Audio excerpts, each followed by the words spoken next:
Humans make 35,000 decisions a day. 95% are irrational. Why is everyone irrational? We have the explanation of how and when this happens. Are you irrational or just human?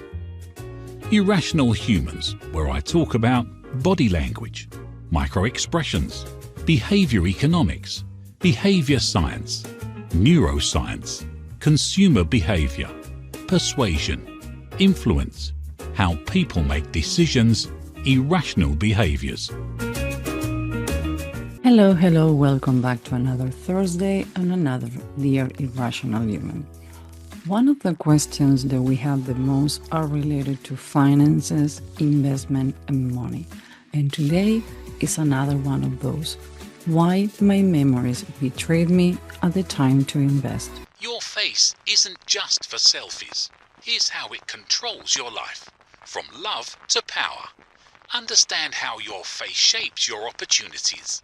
Unlock the secrets of your face and start winning more. And today we have a really specific question, and I'm sure most of you are going to feel related to this.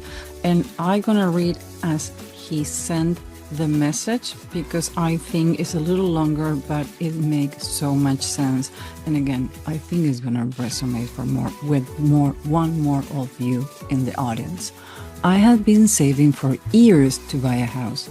And one day, my bank offered me a special investment with the promise of good return. How many of you received those emails or the bank called you? I remember how my father tripled his money with a similar investment, which filled me with hope. I was happy and I wanted to do it. However, I also recall a time when I lost money in the past investment, which made me doubt it.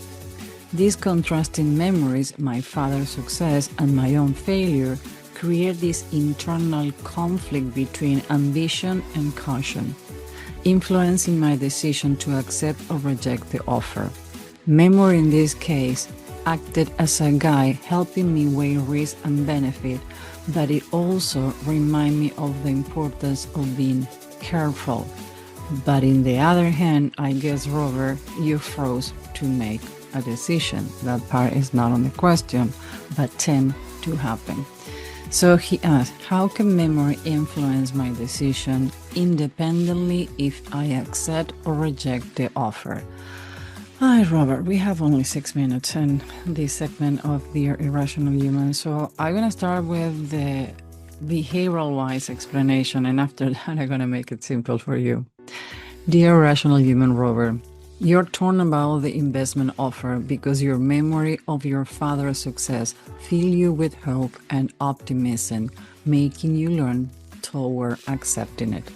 What is called optimism bias.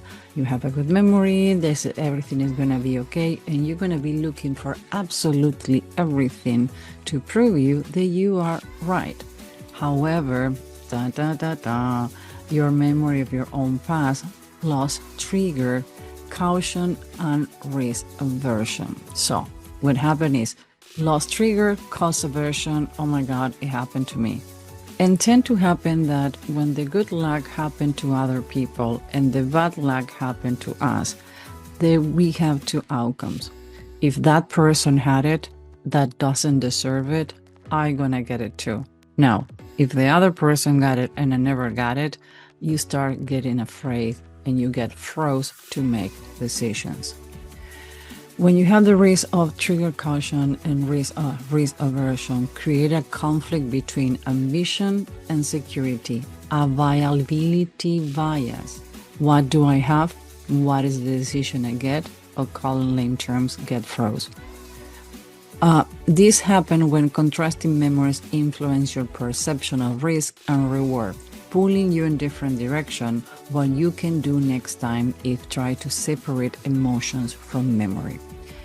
When we do financial decisions, you need to leave your emotions on the drawer of the past. In this case, Robert, because you use all the time accept and reject, it's like you get froze, you didn't went to another place. So guys, when your memories are taking place on a decision, that can be made due and based on data, leave the emotions aside. Now, when the decision has to do with memories, recollection, and what we call the gut feeling, go with the feelings of the memories. For example, you met someone that doesn't give you a good vibe, that you don't like. In that case, go with your emotions, go with your memory, go with your gut. But if you need to make a decision that can be decided by data, numbers, and researching, go with the data. Dear irrational humans, you can send your questions and we're going to do the best to answer in the behavioral-wise and the simple 5 years old way, so everybody can understand, because this is not about to be difficult. This is about to help you to improve communication and be a little less irrational, my dear irrational human.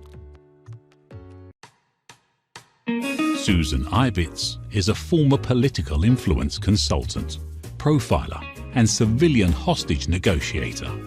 With expertise, studies, and masters in human behavior, behavior economics, neuroscience, and a nerd for data, Susan works on the humans that grow your business. High performance, high behavior training.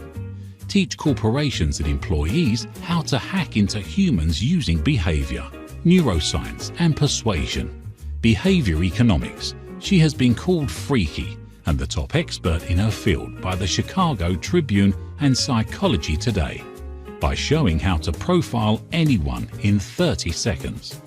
She is the author and researcher of Irrational Humans. People make 35,000 decisions a day, and 95% are irrational. But why and how?